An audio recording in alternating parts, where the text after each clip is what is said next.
21.3 Physiological effects of age. Aging is the physical degenerative process that everybody goes through as they get older. As a result of aging, you become less flexible, you lose muscular strength, and your metabolism slows down.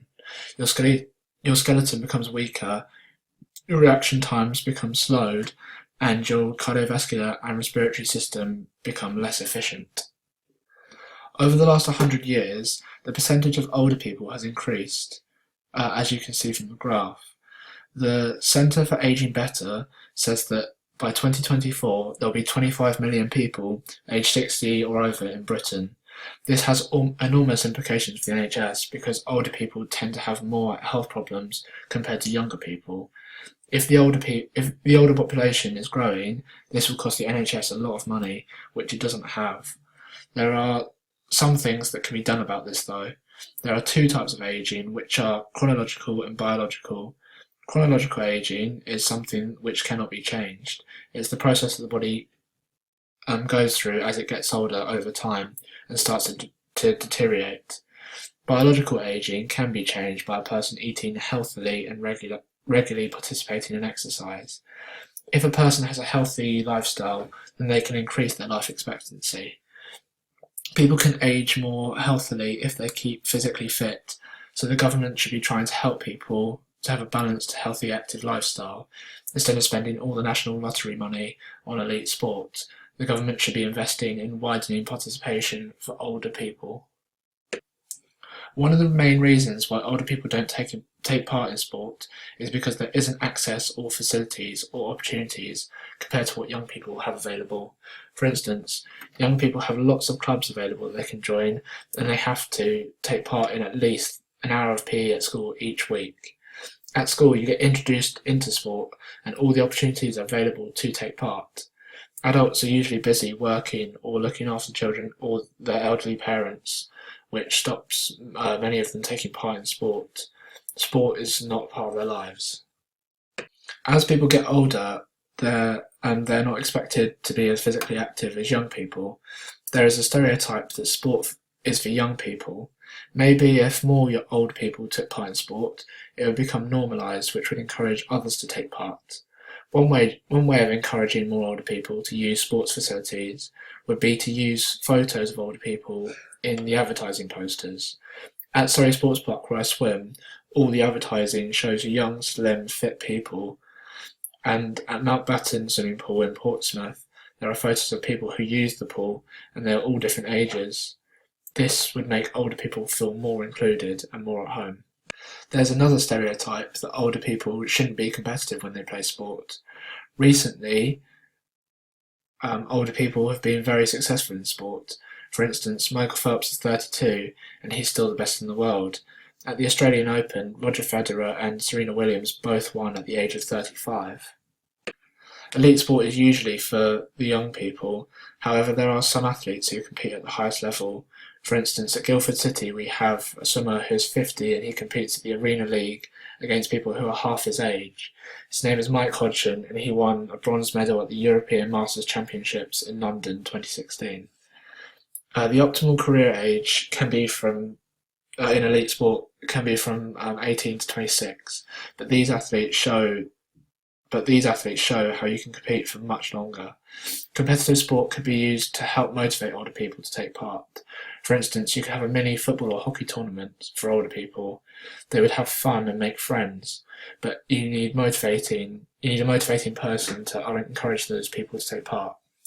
Jones et al. Investigated adult participation by conducting a taking part survey. They found that sports participation levels have remained relatively stable since 2005. They found that people aged 75 and over were less likely to take part in sport than the rest of the population. Human growth hormone is produced at its highest during adolescence because that is when the human body is developing from a child into an adult. It increases muscle mass and decreases body fat. It has a tissue repairing effect which helps aid recovery on the musculoskeletal system. Human growth hormone has beneficial effects for both aerobic and anaerobic sporting performance, and this is why it's used by sports people to cheat. As you get older, your body produces less human growth hormone, which is why older people tend to put on fat and cannot perform at the level they used to when they were young. Estrogen is the female sex hormone, which is produced in the ovaries. It gradually increases through adolescence. It peaks at the late 30s. In midlife, there is a large reduction in how much estrogen is produced, which is called the menopause. The reduction in the amount of estrogen affects sporting performance because it is the female steroid hormone, which is why women cannot perform as well in either aerobic or anaerobic sports after the menopause. Postmenopausal women are at a higher risk of developing heart disease and osteoporosis, but regular exercise and healthy eating can lessen the risk. Testosterone is the male sex hormone, which is produced in the testes. Its job is to control muscle size, increase red blood cell count, decrease the amount of body fat, and this is an advantage in sporting performance. Like estrogen, testosterone increases through adolescence but peaks in the early 20s. After it has peaked, it slowly reduces at a fairly steady rate. The main quality testosterone has on sporting performance is muscle building. It also gives men a psychological drive which helps them to be good at sport. After their peak anaerobic and aerobic performance will be affected. When we are young, our skeletal system is in the best shape it will ever be in, but as we age, our skeletal system begins to deteriorate. For men, their bone mass peaks in their late 20s, and for women, their bone mass peaks at 30 years old. After 30, our bone density gradually starts to diminish. The reason why our bone mass decreases is because osteoblasts become less active. They are responsible for making bone. However, osteoclasts, which are responsible for reabsorbing bone tissue, are still produced at the same rate. The reduction in the production of osteoblasts can cause our bones to be more brittle and break more easily. Because of this, we can be at risk of diseases such as osteoporosis, osteopenia, and osteoarthritis. Osteoporosis is where bone reabsorbing is faster than bone getting deposited. As a result of this, the bones become very weak and they break really easily. As we get older, we are all at risk, but women are particularly affected because once they go through the menopause, they stop producing estrogen, and estrogen is important in making bones strong and healthy. After 6 years, postmenopausal women can lose 20% of their bone density. The way of preventing getting osteoporosis is to regularly exercise and have a balanced diet. Osteopenia is where bone mass is lost. Osteopenia usually occurs as we get older, when we get to about 50 years old. The bones weaken, but not as badly as osteoporosis, where you can get fractures. After 40, women lose 8% of their they lose 8% and men lose 3% of their bone mass per decade, which is why people shrink as they get old. You can keep your bones strong by being physically active, getting vitamin D from sunlight, and eating healthily.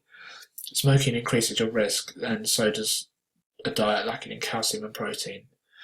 Osteoarthritis is a condition which affects your joints, making them inflamed and painful.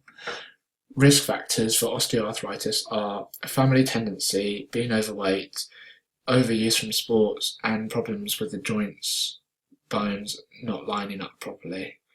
Over a number of years, the articulate cartilage can get worn down and the bones can rub directly against each other, causing pain.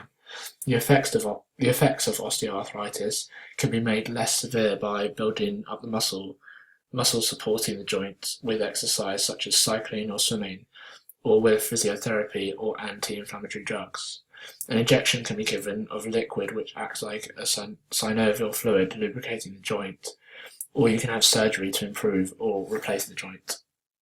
Sarcopenia is a loss of size, strength and functionality of the muscle due to aging or inactivity. Your body starts to lose muscle mass at the age of 40, and by the time you are 80 you can lose up to 50% of your muscle mass. However, older people can build muscle mass by doing resistance training. In order to increase muscle mass, it's better to do fewer reps with a heavier weight. You can cure sarcopenia by exercise and nutrition. The decrease in ability to create force production in older people is particularly is partly due to the loss of mass, but also due to a decrease in the ability of the nervous system to fully activate skeletal muscle. As you get older, you have a decrease in fast glycolytic muscle fibers, which makes your force production less. Marks 2014 published a study in the Australian Journal of Physiotherapy in which he said that resistance training does prevent muscle atrophy in elderly people and does increase strength. As you can see from the graph, flexibility is at its highest from 5 to 12 years old. Gradually, flexibility begins to decrease because through the adolescent years, an increase in muscle mass leads to a reduction in range of motion, and sit and reach values begin to decrease by 5 centimeters from the ages of 19 to 40 plus. As we age, we lose water and calcium, which causes the muscles to become stiffer and therefore less pliable. Also, the muscle sheath thickens and you lose more heat, which both reduce pliability. The loss of flexibility is a bigger issue for men because they are less flexible than women to start with. A loss of flexibility affects sporting performance. Roger Federer won't be able to win the Australian Open when he's 46 because he won't be able to move his body into difficult positions and remain balanced as easily as he can today. For the general population, loss of flexibility means that you might risk injury. For instance, if you stretch your leg to make a shot in football, you might pull a muscle. If older people want to retain flexibility, they need to stretch regularly or do a class such as yoga or Pilates. The main function of the lungs is to inspire oxygen and expire carbon dioxide. The lungs hit full maturity from the ages of 20 to 25, and after 25, lung function becomes progressively impaired. As we get older, our respiratory bones change shape and become thinner. Because they are a different shape, they can't expand as well, and as they are used, so they cannot create forceful contractions, which allows us to inspire oxygen and expire carbon dioxide efficiently. Key breathing muscles become weaker, such as the diaphragm and chest muscles. This means that less air gets forced in and out of the lungs with each breath. The alveoli change shape and become more baggy. This causes air to get trapped, which stops oxygen from getting into the blood and carbon dioxide getting expelled. As a result, a person might find it more difficult to breathe. The implications on exercise and sporting performance is that you're not efficient at using oxygen and getting rid of carbon dioxide, so you run out of breath more easily. Also, your immune system can get weaker, which means that you'll get ill more easily, and you might find it more difficult to fight off infections of the lungs, such as pneumonia. The part of the brain that controls breathing may lose some of its function, and nerves in your airways, which are responsible for triggering coughing, become less effective, which means that smoke or germs may collect in the lungs. The most important thing for people to do is to not smoke, because smoking makes your lungs age much faster. Older people need to keep active because this improves lung function. Taking part in sport as you get older can give you a more effective lung function. Many athletes compete at the highest level long past their peak maturity for lung function. For instance, Mo Farah and Michael Phelps are 32, Roger Federer and Serena Williams are 35. If you exercise regularly, you can still run at an old age. The cardiovascular system is also affected by aging. The heart has a natural pacemaker called the SA node. Its job is to send electrical impulses around the heart, telling it to contract. As we get older, the SA node loses some of its cells, which can cause the heart rate to decrease slightly. The heart walls thicken, which means there's less area inside the chambers for blood to flow into. The amount of blood that the heart can hold decreases, but the actual heart itself increases in size. In the elderly, the heart cells degenerate and the valves become stiffer, which stops blood from flowing, which makes blood flow in the wrong direction. Baroreceptors in the blood vessels become less sensitive with aging. Their job is to monitor blood pressure and tell the body when to make changes to it. When they fail to notice that blood pressure has gone down, a person will feel dizzy, and if they get up too quickly, because not enough blood is being sent to the brain. The aorta becomes thicker and more stiff, and this leads to